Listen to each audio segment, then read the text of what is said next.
करम का कोई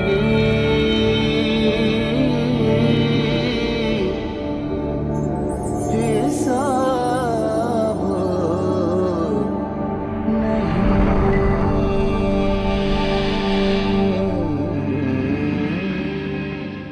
अस्सलामुअलैकुम वरहमतुल्लाहि वबरकातुहू। इरफान रमज़ान में आपका खैर मकदम है। हिकमत रमज़ान तक हम आ पहुँचे हैं और शहर की ये सबसे खूबसूरत नशरियात का सबसे खूबसूरत हिस्सा होता है, जिसमें आपके मसाइल भी होते हैं, साथ साथ जो मौज़ूआत का हम इंतखाब करते हैं वो बहुत ख़ास होते हैं। उसकी वजह यह है कि हमें एक खैरुल अमल का पैगाम पहुँचाना है, जिसमें काफ़ी हद तक हम कामयाब हुए। काफ़ी ज़िम्मेदारियाँ और हैं जो हम पूरी करने की कोशिश कर रहे हैं। हिकमत रमज़ान में हमेशा की तरह बहुत ही मारूफ मजहबी स्कॉलर हमारे पास मौजूद हैं।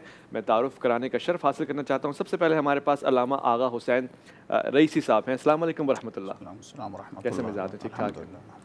और इंतहाई शफ़ीक और मेहरबान और बहुत अच्छे दोस्त भी हैं और हमेशा आपकी गुफ्तगू से बहुत सारा कुछ सीखते हैं। कारी खलील रहमान साहब, अस्सलाम वालेकुम वरहमतुल्लाह। वालेकुम अस्सलाम वरहमतुल्लाह। कैसे मिजाज? अल्हम्दुलिल्लाह माशाल्लाह। आज बूझो तो जाने सेगमेंट भी है हमारे पास और हमेशा की तरह इसमें पार्टिसिपेट करने के लिए हमारे पास बहुत दूर दराज से लोग आते हैं। इसमें भी हमारे पास फ़ाहत एहसान साहब यहाँ तशरीफ़ रखते हैं। अस्सलाम वालेकुम। वालेकुम अस्सलाम। आप तैयार हैं? बिल्कुल। अच्छा ठीक है, ये तैयारी रहनी चाहिए, मगर हम मौजू से पलट के आपके पास आएंगे, एक वफ़ा भी साथ में लेंगे। मगर इस वक्त जो हमारा मौजू है वो बहुत ख़ास है। मैं चाहता हूँ कि उसका आगाज़ कर दें। सिफ़ात नबी सल्लल्लाहु अलैहि वसल्लम, आपकी शख्सियत का वो किरदार, आपकी शख्सियत का वो पहलू जो हम सब के लिए सरचश्मा हिदायत है। कुरान करीम आपके बारे में इरशाद फरमा रहा है कि आप सल्लल्लाहु अलैहि वसल्लम मोमिनीन पे हरीस हैं। इससे क्या मुराद है और वो क्या पहलू हैं जिनको हम मद्देनज़र रखें? जी। बिस्मिल्लाहिर्रहमानिर्रहीम व बिही नस्तईन इन्नहु खैरुन नासिरिन व मुईन अल्लाहुम्मा सल्लि अला मुहम्मद व आलि मुहम्मद। सबसे पहले इस नबी का एहसान ये है कि वो नूर होने के बावजूद हमारी हिदायत के लिए ज़मीन के ऊपर तशरीफ़ ले आए। नूर होने के बावजूद हमारी हिदायत के लिए ज़मीन के ऊपर तशरीफ़ लाना। उसके बाद इंसानों की हिदायत फरमाते रहे। 50 साल तक ज़हमत करने के बाद, ज़हमत उठाने के बाद अल्लाह उन्हें मेराज पे लेके जाते हैं और कुरान कहता है क़ाब क़ौसैन औ अदना, इतने करीब हुए 2 कमान, बल्कि उससे भी ज़्यादा करीब हुए। हम सारी इबादतें किस लिए करते? ताकि अल्लाह से करीब होने के लिए। अल्लाह अकबर।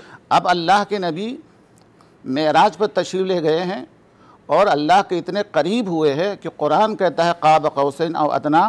फिर वहाँ से दोबारा ज़मीन के ऊपर तशरीफ़ लाते हैं। किस नियत से, किस इरादे से? मुझे मेराज मिली है, उम्मत को मेराज दिलाना है। ए परवरदिगार, तूने मुझे मेहमान बनाया है, उम्मत भी मेहमान बने। सुभान अल्लाह। लिहाजा जब मेराज से तशरीफ़ लाते हैं तो नमाज लेके आते हैं। जिस तरीके से अल्लाह के नबी ख़ुद अल्लाह से हम कलाम हुए मेराज के दिन, मेराज की रात, और नमाज लेके आए। कहा नहीं मेरे लिए मेराज होना काफ़ी नहीं है, मेरी उम्मत को ही मेराज मिले। जिस तरीके से मैंने अल्लाह से गुफ्तगू की है, उम्मत भी इसी तरीके से इय्याका नअबुदु व इय्याका नस्तईन खिताब करते हुए अल्लाह से मेराज के लिए। और मैं अल्लाह का मेहमान बना हूँ और मेरी उम्मत भी अल्लाह तबारक व तआला की मेहमान बने, रोज़ा लेके आए। सही। ताकि वो भी मेहमान बने।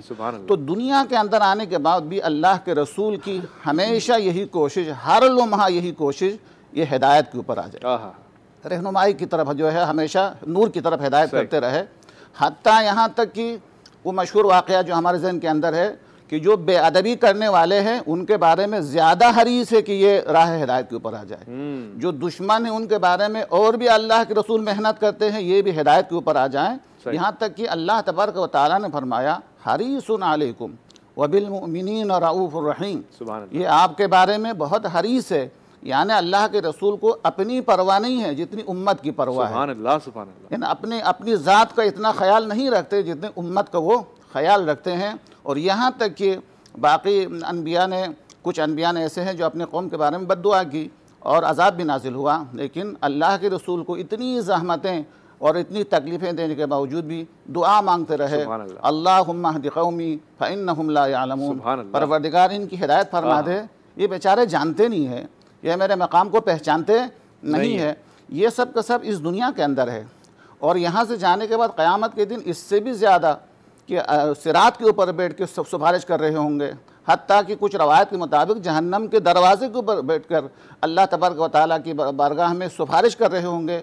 परवरदिगार इसे बख्श दे, इसने ये काम किया है, इसे बख्श दे, ये मेरी उम्मत के लिए काम आया है। मामूली मामूली बहाने से अल्लाह तबारक व तआला की बारगाह में सिफारिश कर रहे होंगे। अल्लाह के रसूल दुनिया के अंदर भी हमारी हिदायत के ऊपर हरीस थे और क़यामत के दिन भी हमारी शफाअत के ऊपर इससे भी ज़्यादा हरीस होंगे उम्मत के लिए। ये माना है जो मैं आपके सामने बहुत आसान कर दिया आपने सवाल को। कारी साहब, कुरान हकीम फुरक़ान मजीद में इरशाद हुआ वमा अरसलनाका इल्ला रहमतल आलमीन, आलमीन के लिए रहमत बनाया गया है। बशरी तकाज़ा तो हमें नज़र आ रहा है, ये कौन से आलम है जिनके लिए आप रहमत बनकर आए? जज़ाकुमुल्लाह रब्बानी साहब। बिस्मिल्लाहिर्रहमानिर्रहीम।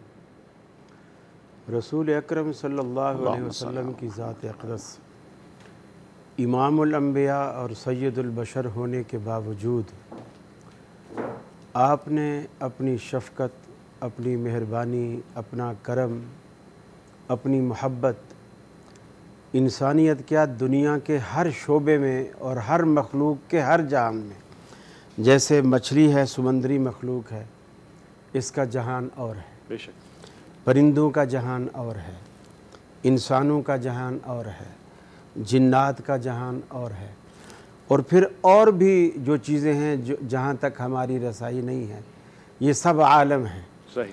तो जहाँ अल्लाह रब्बुल आलमीन ने कहा कि अल्हम्दुलिल्लाह रब्बिल आलमीन, तमाम तारीफ़ें उस रब के लिए हैं जो आलम का नहीं तमाम जहानों का रब है, आलमीन, सुभान अल्लाह।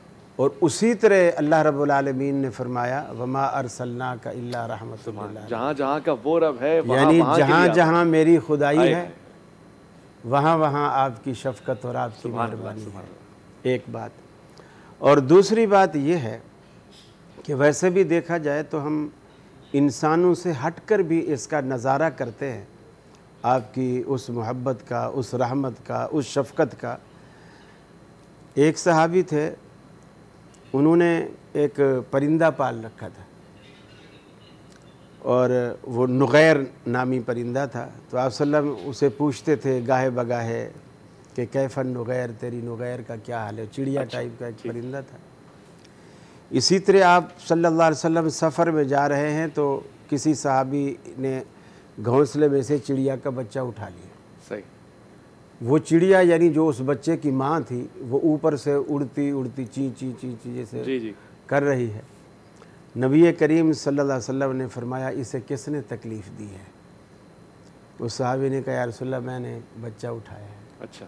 तो आपने फरमाया उसकी माँ को तकलीफ़ न दे, उस बच्चे को वापस रखवाया। सुभान अल्लाह, सुभान अल्लाह। तो आप यानी हर जिसका भी जो जहान है, सुभान अल्लाह, आप सब के लिए एक ऊँट इतना आप सल्लम गए और एक ऊँट। कारी साहब, आपकी बात में इतनी लताफत है, मेरा दिल ही नहीं कर रहा, मगर इस वक्त अज़ान फ़जर का वक्त हुआ जा रहा है तो उसके लिए एक मुख्तसर सा वफ़ा आपकी इजाज़त से लेना चाह रहा हूँ। एक मुख्तसर सा वफ़ा हम लेंगे और वापस पलट कर आएंगे, इस किस्से को दोबारा से सुनेंगे, यहीं से सुनेंगे इंशाअल्लाह। इरफ़ान रमज़ान में आपका इंतज़ार है।